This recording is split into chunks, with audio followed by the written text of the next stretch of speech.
The journey of the builder. As we engage on this journey together, Elevation family, wherever you're hearing me from around the world, please understand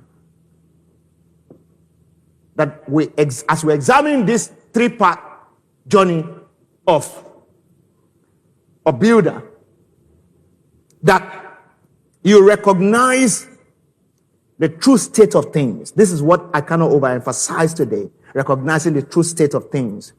Nehemiah chapter 2, verse 13, 14, and 15. The Bible says he went out by night through the valley gate to the serpent well and the refuse gate, and viewed the wall of Jerusalem, which were broken down. What walls are you viewing this time? And its gates, which were burned, which we can see here with fire. Then he said, I went on to the fountain gate and to the king's pool, and he said, but there was no room for the animal under me to pass. So I went up in the night by the valley and viewed the wall. Then I turned back and entered by the valley gate, and so returned. This was Nehemiah describing how he was observing. The big question is, what are you observing?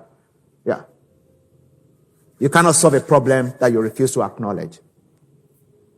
Can I give us an assignment today?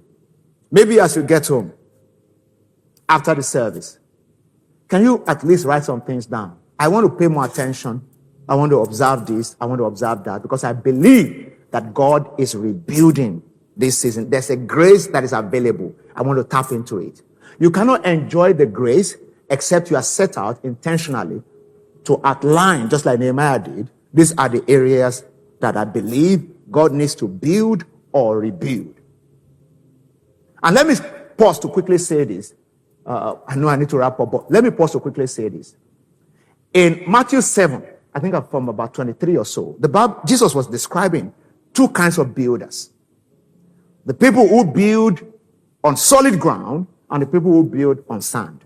One of the reasons why people experience all kinds of breakage and all that is actually how we start our building process.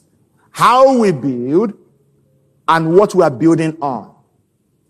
Let me give you an example of what I'm talking about. For instance, if you build your emotional life on fallacy, on lies, on things that are not real. You know, there's some people, they just believe that everything in life is make-believe.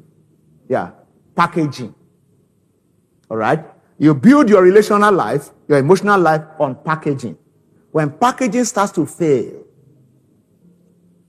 you are like somebody who has built on sand. When every wind comes, what happens? It starts crashing down.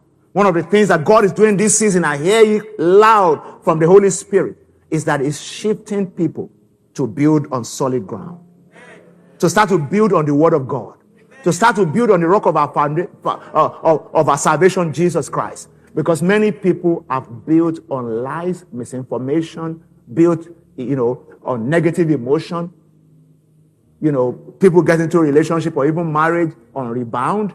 Somebody broke your heart. You have not healed. And then you jump into another relationship, and now the marriage is rocking like this. It cannot carry any weight. We put the weight of pregnancy on it, and it's breaking down. Yeah. That's why some people, before their first child turns one, the marriage has broken down. Because it's not on any strong foundation that can carry the weight of parenting. Yeah. So you see, they get into parenting, and the parenting starts to crack. God is shifting you. God is shifting us. God is shifting you in your financial life, your financial war. It's moving you from quicksand to the rock. All this get rich quick, touch and go, just try this, try that. What is God leading you to build on? Yeah. What is God leading you to build on? Time will not permit today, but what the Bible celebrates the most is not popularity or influence. It is faithfulness, consistency. Today, people don't want to be consistent or faithful. To stay at one thing.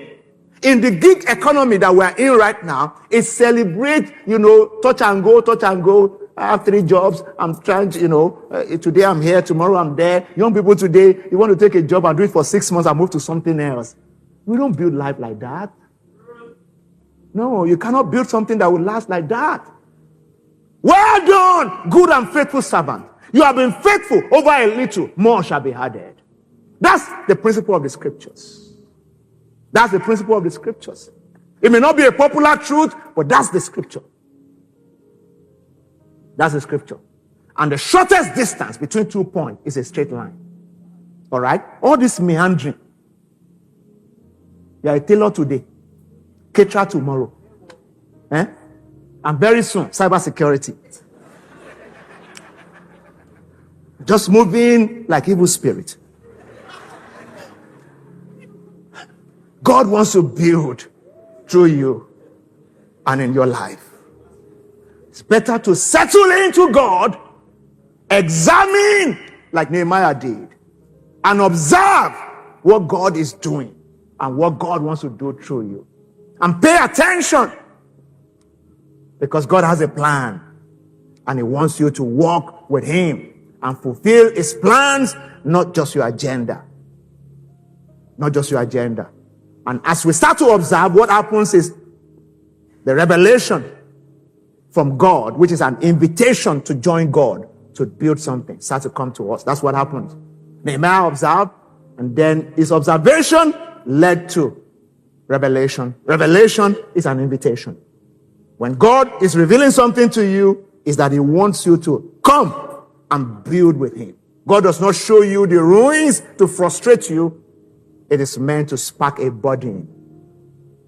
Yeah. Nehemiah said, when the burden came into my heart, we were examining this in other services. When the burden came into my heart, I started to cry. I started to cry. Somebody this week, this month, this quarter, some things will make you cry. But it's because God wants to heal those things and God wants to rebuild those things. Not because God wants to frustrate you. Glory be to Jesus. And as those burdens grip your heart, then you move from burden to responsibility. Nehemiah moved from burden to responsibility and started to respond to the things that God is doing. A burden is not a weight to escape from. It is a conviction that change is not negotiable.